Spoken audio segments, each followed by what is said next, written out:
జై శ్రీరామ్ అందరికీ నమస్కారం. Welcome to news Akhanda. నేను మీ కస్తూరి శ్రీధర్. మిత్రులారా, ఉగ్రవాద దేశమైనటువంటి పాకిస్తాన్ పైన మన భారతదేశం మళ్ళీ దాడులను అయితే ప్రారంభించింది. ఈ దెబ్బతో పాకిస్తాన్ అంతా కూడా దద్దరెళ్ళిపోతుంది. సరే, అసలు ఏం జరుగుతుంది ఏందనేది ఈ న్యూస్ ద్వారా మీకు చెప్పే ప్రయత్నం చేస్తా, ఓకేనా? అందరూ అనుకున్నట్టుగానే ఆపరేషన్ సింధూర్ ఇంకా ఆగిపోలా, అది కొనసాగుతానే ఉండాలి. విషయానికి వస్తే గత 4-5 రోజుల నుంచి భారత పాకిస్తాన్ లో ఒకరిపైన ఒకరు తీవ్ర స్థాయిలో దాడులు చేసుకుంటారు అన్న సంగతి మీకు కూడా తెలిసిందే. చెప్పాలంటే మనం దండయాత్ర చేస్తాం, మనం పోయి వాళ్ళని తుక్కుగా రాగొట్టొచ్చామంటే వాళ్ళు మనల్ని ఏమి కూడా పీకలేక ఏది సరిహద్దులో ఉండేటటువంటి ఈ సామాన్య జనావాసాల మీద దాడులు చేస్తున్నారు ఈ ఉగ్రవాద దేశానికి సంబంధించిన వాళ్ళు. అర్థమవుతుందా?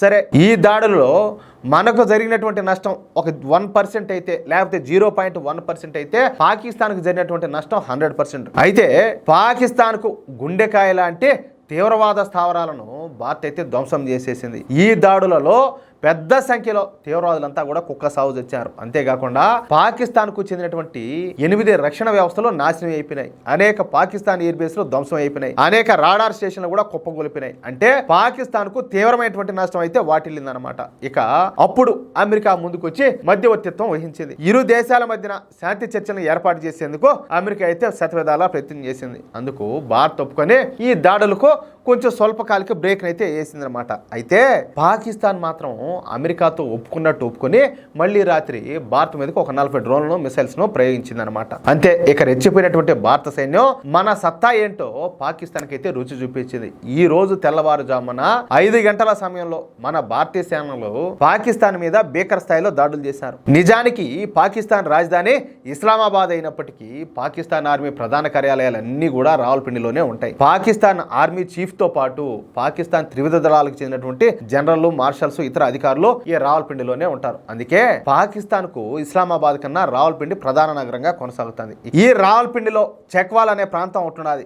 ఈ చెక్వాల్ ప్రాంతంలోనే పాకిస్తాన్ ఆర్మీ చీఫ్ అయినటువంటి ఆసిమ్ మునీర్ గాడు నివాసం ఉంటాడు. ఇక ఈ ఆసిమ్ మునీర్ గాడు ఈ చెక్వాల్ లో ఎక్కడ ఉంటాడో తెలుసుకున్నటువంటి మన భారతీయ ఆర్మ్డ్ ఫోర్సెస్ ఈ చెక్వాల్ పైన తీవ్ర స్థాయిలో దాడులు అయితే చేసింది. మొట్టమొదటిసారిగా మన బ్రహ్మోస్ క్రూయిజ్ మిసైల్స్ ను ఉపయోగించింది. దీంతో రావల్పిండి అదేవిధంగా ఈ చెక్వాల్ ప్రాంతం రెండు కూడా దద్దరిల్లిపోయినాయంట. దీంతో ఈ రావల్పిండిలోని ఈ చెక్వాల్ ప్రాంతంలో ఉన్నటువంటి ఈ హెవీ లిఫ్టర్లు, ఈ మొబిలిటీ కమాండ్లు, గగనతల రిఫ్యూలింగ్ ట్యాంకులు పూర్తిగా సర్వనాశనం అయిపోయినాయి. అంతేకాకుండా భారత్ దాడుల దెబ్బకు ఈ పాకిస్తాన్ ఆర్మీ చీఫ్ అయినటువంటి ఆసిమ్ మునీర్ గాడు తన కార్యాలయాన్ని వదిలిపెట్టి పోయి బంకర్లో దాక్కున్నాయంట. అది ఇలా మొగతనమయ్యా, అర్థమైందా?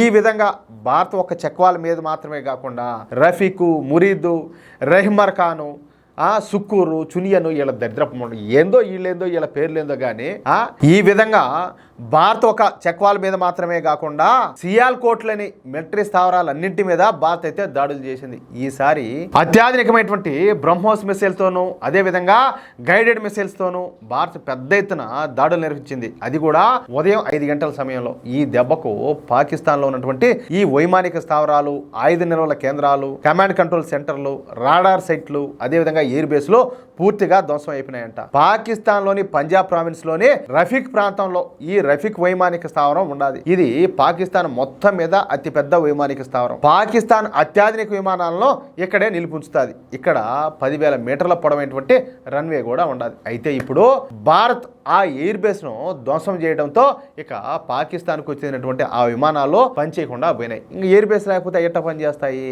ఆ పాకిస్తాన్ యుద్ధ విమానాలు ఎందుకు కొరగాకుండా పోయినాయన్నమాట. దీంతో ఇప్పుడు పాకిస్తాన్ అయితే బెదిరిచేస్తుంది. భారత్ కనుక తమ పైన దాడులు చేస్తే తిరిగి దాడులు చేయడానికి తమ వద్ద సరైన యుద్ధ విమానాలు లేవని చెప్పేసి పాకిస్తాన్ నెత్తినోరు బాదుకుంటుంది. అదే విషయం అయితే. మిత్రులారా, ఈ న్యూస్ కనుక మీకు నచ్చినట్లయితే ఖచ్చితంగా ఈ న్యూస్ నలుగురికి షేర్ చేయండి. అదేవిధంగా ప్రతి ఒక్కరు కూడా మీ యొక్క అమూల్యమైన అభిప్రాయాలను ఖచ్చితంగా కామెంట్ చేయండి. అలాగే ఇంతవరకు మీరు కనుక మన ఛానల్ సబ్స్క్రైబ్ చేసుకున్నట్లయితే ప్రతి ఒక్కరు కూడా మన ఛానల్ సబ్స్క్రైబ్ చేసుకోండి, సపోర్ట్ చేయండి ప్లీజ్. జై శ్రీరామ్, జై హింద్.